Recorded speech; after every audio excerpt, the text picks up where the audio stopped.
Breakfast Show. I am Colm on Ireland's only web-based business TV programme with over 2 million views from over 200 countries. And as always, we're coming to you live from the top of the town studios in downtown Cavan.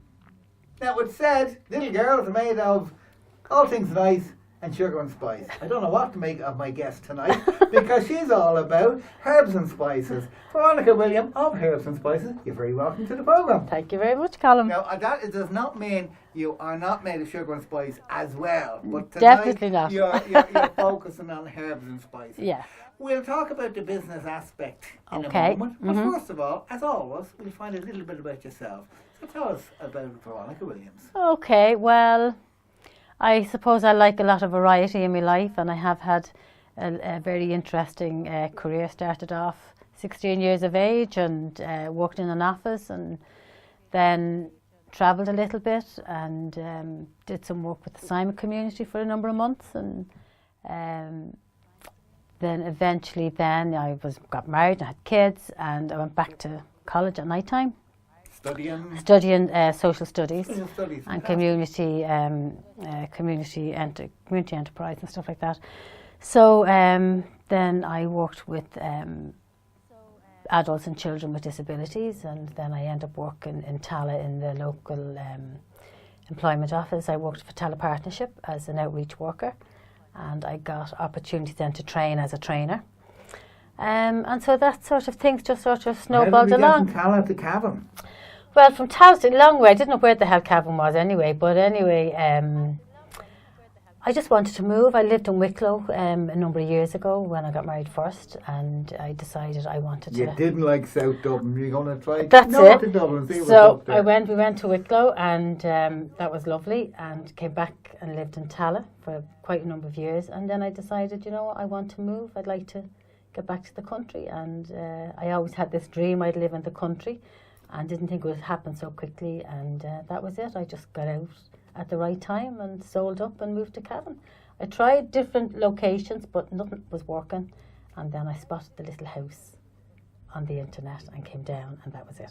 It wasn't a house on a river, it wasn't a house on a stream, it was a house on the internet. It was a house on the internet, and it's a lovely old farmhouse out on the Old Castle Road, so it's great, and I love it. Fantastic. Yeah. So that's how you got here. Yeah. But you then turned your sights to cooking and business, or food and business, I should say. Yeah. Well, when I lived, How did that happen? well, when I lived in Wicklow, in the late 70s, I was involved in a group called the Waymark Centre, and it was all alternative therapies and alternative courses and spiritual psychotherapy and stuff like that. And I was involved there as a secretary, and I also did all the cooking, and all the food was vegetarian. So that's how I got stuck. That's how I actually got stuck into that. And then when I moved to Cavan, I thought, it would be nice because I have a nice veggie patch and I've got my chickens, and I thought, it'd be nice now to do the market.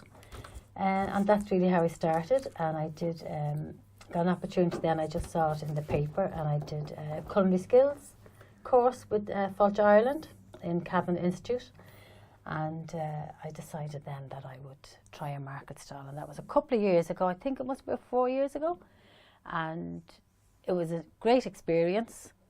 Totally didn't work, gave it up, and then but still love cooking. And I grow my own vegetables and things like that. And then a number of months ago, then people just started asking me to do little bits and pieces for them. And I all through the time, I have maybe done some parties or family and things like that. And some friends asked me to do some cooking for them. Because I suppose everybody can cook. Everybody. Yeah. So I don't think everybody can cook, but a lot of people can cook. Yeah. And an awful lot of people think they could make a business out of cooking. Yeah. Apparently restaurants are the most failed ventures ever. Yes. A lot of people set up restaurants because they love going to restaurants, they love cooking, and they realise that actually, although it's lovely having a restaurant and it's lovely cooking, a restaurant it's just another form of business. Yes. And if you haven't got a business brain, your business isn't going to work. No. So you had to marry the two of them, your love of cooking, your ability to cook, with being a hard-nosed businesswoman. Yeah. So I don't know how it's going to work, to be quite honest with you, because I don't think I'm a hard-nosed businesswoman, but I do enjoy cooking. I think I've learned a lot from the last experience. I'm just taking it nice and slowly. I have a market stall. I do in Sheridan's Cheesemongers. And I've just been slowly, like it's only in the last month or so I've really decided, I really will make a go of this. Yeah. And it's just slowly and just develop the products and feedback from the customers, and of course I guinea pigs with the family and friends, and so that's So nobody comes to visit you without having to try a new recipe. To try, well, I get plenty of visitors. So anyway, you have basically your sales and your marketing at the moment takes place in Sheridan's in Cheesemongers. Sheridan's, yeah. A great place, and a great place to start It's off. fabulous. Well, in your stall in Sheridan's, what are you likely to see? What are you likely to get there? At my stall? At your stall, yeah. Well, I have just a few samples here today. I've got this is a lentil pate. Okay, I'm just looking at the monitor here on the screen, isn't picking them up. So as you're talking about something, you might lift them up and show us them. Okay, will do. So this is a lentil pate. And so I usually would have it in a thing and I would sell it by slice. And within the lentil pate, you've got lentil pate, and then you've got your lentils, you've got some carrot, green pepper and some onion going through it, and then some herbs and spices. You've got some fresh parsley, herbs and spices, and lots of nice spices, and you've got some curry.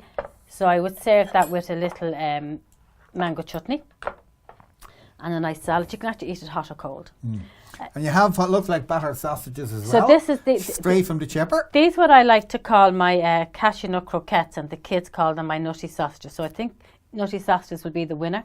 Do you know what I mean? You could employ a marketing company to come up with a name for them, and they won't come up with that better than get your nutty sausages. Nutty sausages. So I think and they're all vegetarian. All vegetarian, yeah. So these are cashew nuts, and you've got some mushroom and a little bit of celery and some onion and some whole meal breadcrumbs. So that's them. And then this is for the weekend that's in it. This has got all the goodies from the salsa. It's got all the goodies for Halloween. So you've got freshly grated coconut. Monkey nuts? No monkey nuts. No, but that's Halloween and there's no monkey nuts. No, but I have hazelnuts. So I've got not walnuts, toasted walnuts. And I have some mango chutney, mangoes, some cucumber, tomato, scallions from the garden.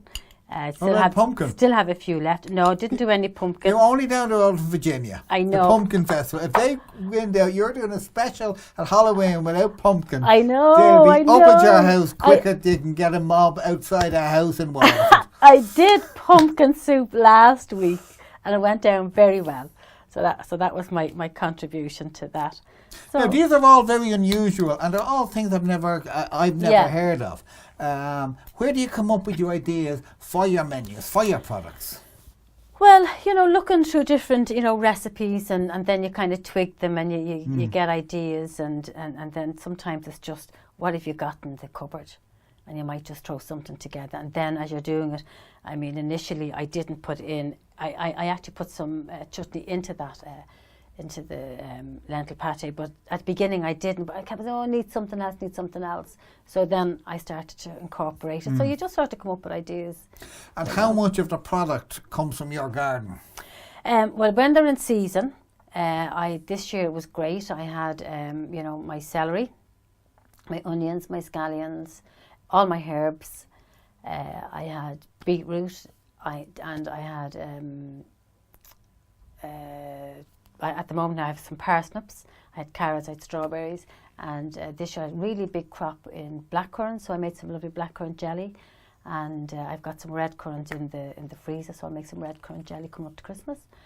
So whatever's down, I had lots of plums, so I made some plum chutney, plum jams, and so whatever is in the garden I like to use. Now, when you say in the garden, are we talking outside in the garden? Are we talking kind of in the polytunnel, big greenhouse? I have a lovely, just God's green acre. It's all three, because we do have a polytunnel, and I'd have some of the, especially like the basil, I'd put that in there because it's kind of hard to go outside. But basically I have a big vegetable patch, and then all the fruit trees are all outside, knocking about in the garden, wherever they fall. That's where they grow. And of course, the fact that you're in Cavan now, you don't have to worry about like when you lived in Dublin, people coming up and robbing your orchard.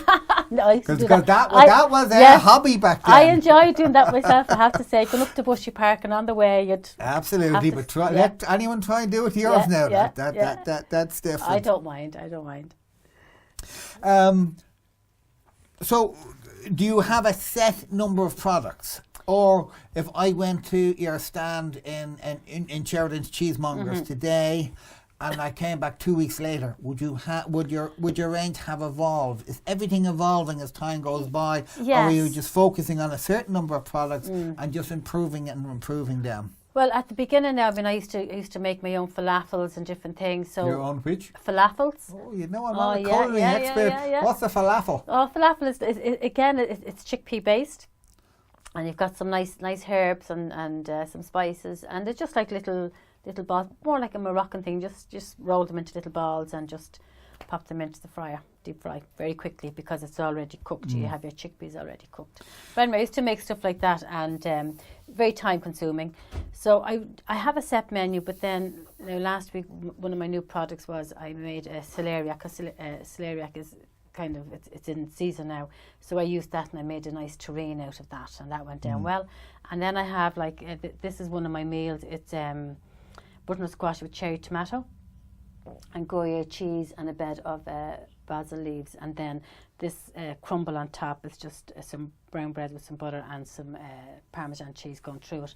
So that is that would be one of my meals, and I would you might lift that up. You might lift it up to the camera. Okay, so where's the camera? So it's really if I just cut it here a little bit, it's so I would do these in make them in separate tinfoil containers. Yeah. And that's how I would do it. So this one is quite it's quite popular. I'm going to make a mess of it now, no thing. But that's really it. You can see the beautiful looking. Yeah. Now, and it's very tasty. again, so I make different ones every when you're every going week. to your stand in Sheridan's Cheesemongers, can you have a sample first? Absolutely. I always have samples. I think that's part of the fun of going to a market. Yeah. That there's lots of samples. So I'd have samples of everything. Because you mentioned something like a falafel. You know, let's be honest, we're in a bit of a meat and potatoes county here. We are. We like our bacon, we like our cabbage. You do. And we like our spuds boiled. None of this fancy stuff. Yeah. You know, so you're coming up with what can only be described as a very exotic range of foods. And I'm just wondering the reaction of your customers and your potential customers. How do you get them to buy into it? They actually love it. I get them to taste it, and they love it. And some of them are vegetarian, some of them are not vegetarian, but they're looking for something different, something tasty. And this is what I have. I also make samosas, and I said the meal be a different meal every week. And now with the winter coming in, the soups, I would make some. You know, I had pumpkin soup last week, different soups every week. And then I will always try something new on the menu and see how it goes. Like sometimes now, for a while I was doing some burgers, you know, with black-eyed beans. Burgers, I had burgers. Black-eyed beans. Black-eyed beans and bulgur wheat, sun-dried tomatoes, a little bit of... This is on top of the burger now. This is it. This is your burger. Yeah. and then you maybe Ronald McDonald is turning in his grave listening to you. It's all this sort of thing. So yeah, you just try them out to see how they work, you know. Because let's be honest, vegetarian food is a lot healthier. There's no two ways about that. But vegetarian food does have a bit of a reputation. Dull. People think it's dull. It's kind of people think of vegetarian and they think of the Green Party and you know and the lettuce leaf and stuff like that. You know. Yeah. Well, I hope this will prove otherwise. You know, I think it takes a little bit of creativity. I think there's a lot of good vegetarian books out there. There's I know I would look on the internet for different recipes and then I would twig them, and because sometimes I mightn't have the ingredients on hand, I might find it more difficult to get them. I would go to a store in Dublin, Eurasia, where I would get a lot of the spices. That's what I was going to say. Yeah. The vegetables that you're growing great, but a lot of the spices and the local, and that. How easy are some of them ingredients to get? No, I go to Eurasia because you're getting the Indian. And they sell them in big bags, and they're really fresh. I mean, the cardamoms, you just couldn't believe Yeah. the aroma from them and the freshness of them. So that's where I would go. And it's great. There's lots of Now, as you variety. said earlier, this is kind of your second attempt. This is my at second this stuff. attempt. Now, what have you learned from the first attempt? Because Well, what I've learned is just take it slowly and stop panicking about it and stop trying to get everything couldn't done imagine you all at once. panicking about anything. No, not really. But you're kind of like, you don't really know. I didn't know how to sell. I'm not great at that. But what I've done now, I got in touch with Terry from Breton Integrated. I've linked up with the local enterprise office. I did a marketing course. I'm currently doing a social media course, learning all about the internet and MailChimp and Pinprint or whatever. So I'm taking it much slower. I thought it was all vegetarian. You said something about a chimp in your Yeah, recipe. I know the chimp. I'm telling you, and he goes, don't tell anybody, that's in the soup. But, So, in other words, you've so I'm honed your learning. cooking skills and you have your product perfect. I've got the product. And yeah. now you're putting, and you know, the likes of Terry Highland in Breton Integrated and the know, Enterprise Michelle, Office, the old Enterprise, but they are terrific with startup business, and particularly startup businesses, particularly food-based, because that's what Ireland has become famous for. Yes, yeah. And I think, you know, I went to the Taste of Cavan last year and this year, and I thoroughly enjoyed it. To visit, or had you a stand? I didn't have a stand, but there were no vegetarian stands, so who knows, maybe next year I might have a vegetarian stand there. But, and I think more people are thinking that way. You don't have to be vegetarian to eat vegetarian food. We just don't need to eat meat every single day. I don't think so. But wait, are you a vegetarian? I'm not a strict vegetarian, no. But I love vegetarian food, and I like, I suppose I like Indian food and a lot of vegetarian food, and that's where I like the spices and stuff. So, yeah, I mean, I love fish and I love shellfish, and you know. Yeah. So I've no problem in saying that. I'm not a purebred vegetarian where I won't eat any animals, you know. But I think going back to... Not that there's nothing wrong with that. No, there's not. I think everyone has to just decide that for themselves. You know, but I do think people are going more towards organic and even with their meats and fish and things like that. So and your vegetables, you know. Back to where my mother had a great garden in Dublin, and her father before her, he had a plot. He had an a allotment. plot. That's the right. Plot. Yeah. My father had a plot as well. Yeah, so we're all there now with the garden, sort of handed down from one generation to the next. And I love my garden, and I love my veggies, love my flowers. But I think another thing with a startup is, particularly in food, you know, link in with the health board, you know, so and make sure you have your HACCP and your food hygiene and all those sort of things. Yeah.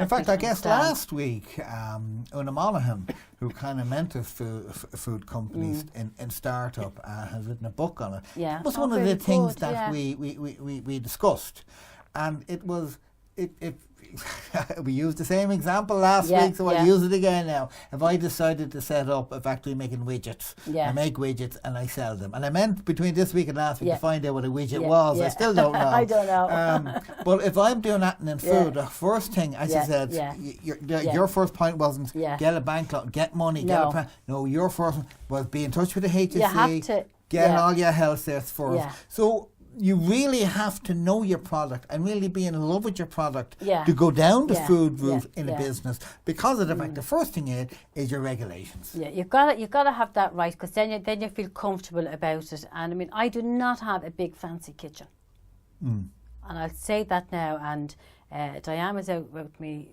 a few years ago, and again for this. So I don't have a big fancy kitchen, but the thing is that you have to know your hygiene, your HACCP, your risks, and not to, you know, mix up cooking different, you know, vegetables in one area and meats or fish in another area. So you just need to know what that's about. Yeah. I think and again, important. Just going back to Una last week, what she said, an awful lot of your HACCP, an awful lot of your food regulations, it's common sense. It's all common sense. If you were cooking for the kids at home and you had cooked meat and you had raw meat, you'd separate them. You know, and it's just a commercial version of that. Now back to the commerciality of the business. At the moment, it's very, very much a micro business. Have you plans to grow it? Yeah, well, where do you see it? Well, like that too. Now I was got in touch through the enterprise office. I was given in touch with. God, what's his name now? He'll kill me. Anthony. So he's a food consultant as well. And we were talking about maybe like the pate, maybe the nutty sausages, that they could be a possibility of marketing. So, but I know then there's a long process about it, and absolutely, so it's not going to happen overnight. And is or that whatever. would you prefer to go down that route? Let's be honest, where you had a good, profitable nutty sausage business. Yeah, I think it would be good. I don't know whether I want to produce them, whether maybe there might be another factory out there who might produce them. I want to go down the road of at this stage. But it is a possibility, and I also think, the feedback is good from customers. So looking at maybe doing small parties or, small quantities of food. As in a catering business. As small catering. Yeah. Now, if you were going to do any bigger, you'd have to go to a bigger kitchen. Of course, you can't. You can only now, when you say you have a small kitchen, are we talking the small kitchen at home, the domestic kitchen? Oh, yeah. Yeah. Yeah. But I have it all. I know what I'm doing, and you know what you're doing. Once I've got enough space to do what I'm doing, and that's Again, going back to the stand that you have in Sheridan Cheesemongers, people passing by would see you, and people going to, because obviously Sheridan's, we'll say, would market for everybody, and then people come along would see you. But how do you look at getting people to know about the possibility that you can do catering, or that they can find out that not only do you do food, you do magnificent, unusual, ethnic type food. How do you get the word out there? Well, this is what I'm learning. So I was learning in my marketing course, and I'm doing my social media. So again, I'm going to work on that. And I did set up a Facebook, and actually where I live and the house it's an old farmhouse. So really, the service is really, really bad. Yeah. So sometimes you could be in the middle of doing something and then gone. Like today, I don't know, a few people trying to call me, couldn't get through. So that is a bit of a problem for me. But however, you can still get through, you can still set up a Facebook, and that's really what so that's kind of where And I'm again, a lot of the guests that we've had on over the last couple of weeks, last month, years even, social media has been a big part of their strategy. And they don't say it, but when we occasionally have mentors or business managers in, what they say, the beauty about social media is it's free. It's free. You can take an ad out in the Anglo-Celt, and it'll cost you couple of hundred, But if you go home and you say, what I'm going to do on my Facebook page, and I'm going to do this, I'm going to follow up with this, and there's no cost to it. It's word of mouth. It's much better. And even with customers, they might want me to do a batch of the nutty sausages, or do a batch of the hummus or whatever, or a big maybe couscous or something. Because they're having a party. They might want me to do everything, but they might ask me to do a batch of 1 or 2 products. And that's great, and then it's word of mouth. And then of course there's the opposite, where a caterer has gotten the gig to do a party and wants something, an unusual, an unusual product to serve. You could, your customer could be the caterer, although your food is being eaten by the secondary computer. And is it stuff like this that your mentors and your business course point you in direction of? I think yes, because and also in different even in different hotels and bars and stuff, they don't have a lot of good vegetarian. You'll get your mushrooms, your pasta, and your rice, and the stir fry, and it mightn't be that great. Because I was in a hotel in Dublin, and I got a bad hotel in Dublin. I'm shocked at the suggestion. It wasn't bad. It was a great hotel in Dublin, but the vegetarian meal wasn't great. It wasn't bursting with flavour, and I think that's what you really want when you take when you're having food like that. You want a bit of a kick to it.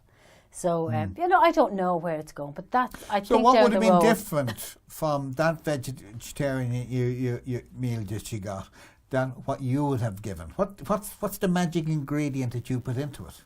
Well, I think it depends on whatever veggies you're using or whatever. Definitely fresh herbs really pack a punch, and the humble parsley is great for giving a nice little peppery kick. And people they think it's all just for garnish, but it's not. And also then, maybe like a nice grated chili. Sometimes what I do is Grated? a chili. Chili. I put my- I said grated cheese. Chili. I was thinking to myself, So- that's not very out there. I grate no, cheese. I put my chilies into the freezer. So then when I use them, I grate them. So you don't have big Chunky chunks. bits, Like yeah. I actually grated a little bit of chili Yeah. into the salsa. So but you wouldn't actually taste a big chunk in your mouth, or you wouldn't Yeah. get that burning thing. So it just evens it all out. So things like that, and I think maybe they could have gone a few more veggies and different types of vegetables. You know, a few courgettes and. Now, again, just going back to that hotel, which obviously has nothing to do with your No, business, no. but just on that, Yeah. would they have said, right, we obviously have to put some sort of vegetable Yeah. alternative here. What's the most simplest thing we Yeah. could do? Yeah, Stir put fry, that there, yeah. stir fry, and that suits everybody. Yeah. Now, is that roast beef ready? Is Yeah, the chicken yeah, and yeah, ham? yeah. Because in fairness, the same as in Dublin, Yeah. as the same as in Cavan. You go in for the Sunday lunch, Yeah. and 50% want Yeah, roast. roast beef, Yeah. the other half will want chicken, a bit of salmon, and Yeah. then you'll have one person saying, One. excuse me, do you have anything vegetable? Yes, cabbage. No, an entire meal. A big plate of cabbage. Brussels sprouts. Yeah, I know. So, but there is a market there for it, and definitely at my stand I've proven it, and people are coming and they like to get something, and the children as well. And you they get come. repeat customers. Absolutely. Do people Oh, yes. come? Oh, Yeah. By the way, when are you in? On Saturday morning, 10 o'clock to usually 2 o'clock, half 2, 3, but sometimes I'm finishing at half 12. and if sold you're out. on the N3, If you're on how the would you entry- find if you were coming- Sheridan's? Yeah, okay. So if you're coming from the Cavan direction, you go straight through Virginia and you go to Whitegate, and that you'll see a sign for Whitegate Petrol, and it's a shop, and that's on your left hand side, and then you will turn right at the right hand turn there, and continue on down that road, and then there's the Forge restaurant on your right hand side. Just turn right, and then 100 yards up there, You can't Sheridan's. make it. It's right beside it. And what It's apart the old Virginia railway station. Ah. Yeah. Now, apart from yourself, what other types of food is at the cheese? They market? have, well, obviously they have their lovely selection of cheeses and olives and wines. And then there's another stand who do organic meats. You have another girl, Emer, she does Baked Delicious, so she's got lovely cakes. I do the vegetarian. Richard is outside, he's doing the vegetables. He usually stands outside. I don't know why he does it outside in the cold, but Fresh he does. He vegetable, likes it fresh yeah. coal, like where they were grown. And then you'll have then they'll have there's a girl who does chocolates, and then they have different people coming. Sarah Hannon, I think, was here one week, and Sarah was there. That's right, yeah. Came there for a while, and she was doing her doggy food. So people will come and go. She's taking a bite at the market. Yeah. So then snapping at her. So then there was another girl. She was doing honey last week. So Lee Honey, I think it is, Lee B. So she will come every now and again when she has Yeah. a batch. That's how it So works. it's not only yours. So there's the people will they come to Sheridan's to get diverse food, and one of the diverse food is your own. And then as well as that, I mean, magnificent I serve the food cold. That's one of the things you have to do. If it's going to be hot, you keep it hot. So I would be up very early on a Saturday morning, and I would be cooking, put stuff in the oven, and then let it cool down pretty quick. But you can actually have that. You can sit down and have your lunch in Sheridan's, because I can heat it up there in a microwave or whatever. Yeah. So actually people will sometimes come to have that while they buy bulk, maybe for the lunches during the week. Some people will sit down, have a plate, and sit down and have it there. Very good. So it's great. It's very sociable. Well, Veronica, I have had guests who came to me on the day that they got their Leaving Cert results. Yeah. I've never had a guest come to me on their birthday. So happy birthday to you started, and thank you for taking the time to spend your birthday here in the Business Enterprise I'm Show. cooking all day. So that's it. Tonight's business was Veronica Williams on Herbs and Spices. You can find her on Facebook, and if you want a taste of it, go down to Sheridan's Cheesemongers, where she'll give you a little sample before you buy. It's beautiful food. I've been Colm Colgan, been watching the Business Enterprise Show. Good night.